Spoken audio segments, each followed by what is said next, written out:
A maras y pandillas no les ha caído el 20, que ya los tiempos no son los mismos, que de tanta acción terrorista, constantes abusos, intimidación, violación, asesinatos, sembrar antipatías en el pueblo hondureño, les está pasando factura poco a poco las personas que perdieron al padre, la madre, al hijo, la hermana, el primo, el tío, al amigo, al vecino. Se deciden por apoyar de una sola vez a instituciones del Estado a fin de terminar décadas de miedo constante por las acciones criminales de sicariato, impuesto de guerra, secuestro, venta de drogas, lucha por territorio. Los muertos los pone la población civil hondureña. En muchas ocasiones no se presentan los afectados o testigos porque en la posta policial se liberó al marero pandillero sin seguir el procedimiento adecuado o por la complicidad de algún oficial. El juez que dejaba libre sin valorar las pruebas o aún haciendo la patarata que les evaluaba, o bien el fiscal que no presentaba las pruebas que recopilaba o las hacía perdedizas. Para luchar de forma más efectiva ante el crimen organizado o común, el presidente de la República envió al Congreso Nacional un paquete de reformas legislativas a fin de fortalecer y hacer más efectiva la política de seguridad. Como antecedente se conoce de muchos casos de policías, fiscales, escribientes o jueces corruptos que por sus acciones delictivas dejan libres a delincuentes. Ante estos hechos,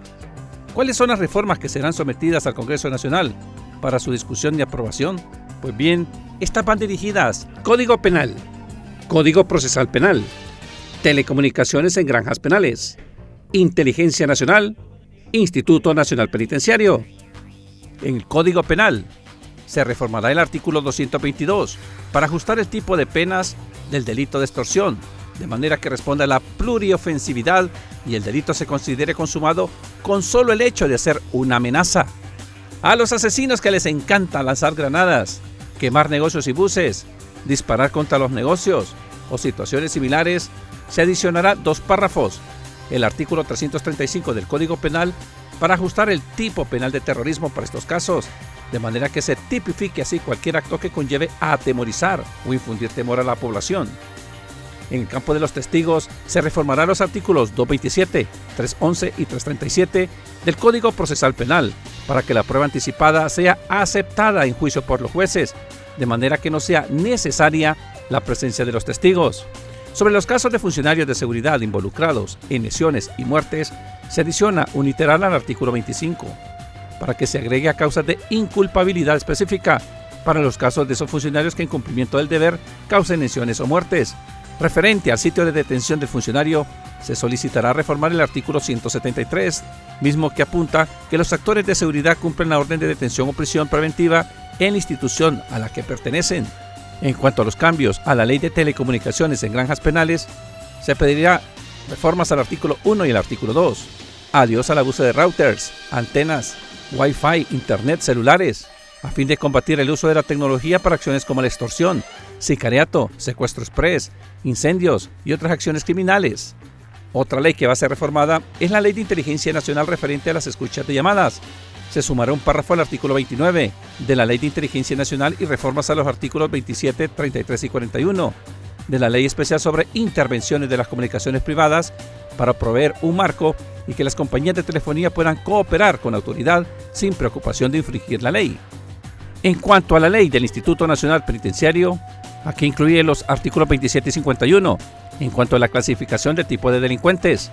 es necesario establecer en los centros penales 3 tipos de regímenes ordinarios para la separación adecuada de reos de máxima peligrosidad a fin de evitar problemas. Para reclutar el personal profesional se reforman los artículos 35, 38, 40 y 46 con el fin de profesionalizar agentes y otros profesionales y así lograr la idoneidad del personal. Y en cuanto a la conversión del interno en un ciudadano de bien, se va a reformar el artículo 51 para establecer un proceso de rehabilitación y reinserción de los privados de libertad y evitar así su reincidencia en el delito. En cuanto al trabajo de inteligencia y contrainteligencia, se reforma el artículo 73, 83, 86 y 89 en la Ley del Instituto Nacional Penitenciario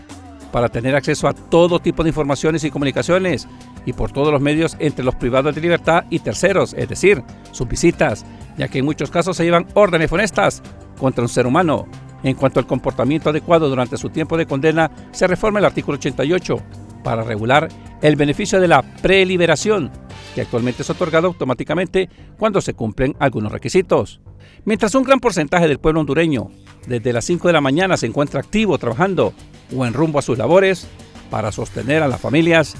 las maras y pandillas ya decidieron quién muere y quién vive ese fatídico día. El pueblo hondureño aún se pregunta a cuenta de qué tiene que entregar el salario o la ganancia de un negocio particular que con mucho sacrificio realiza en forma honesta, o en su defecto, pagar con sus vidas la extorsión o mal llamado impuesto de guerra. Maras y pandillas están hurgando al tigre con vara corta, porque el día que está en su paciencia no habrá sitio seguro para ellos y los ahora hostigadores se convertirán en acorralados. Jorge Bonilla, Noticieros HCH.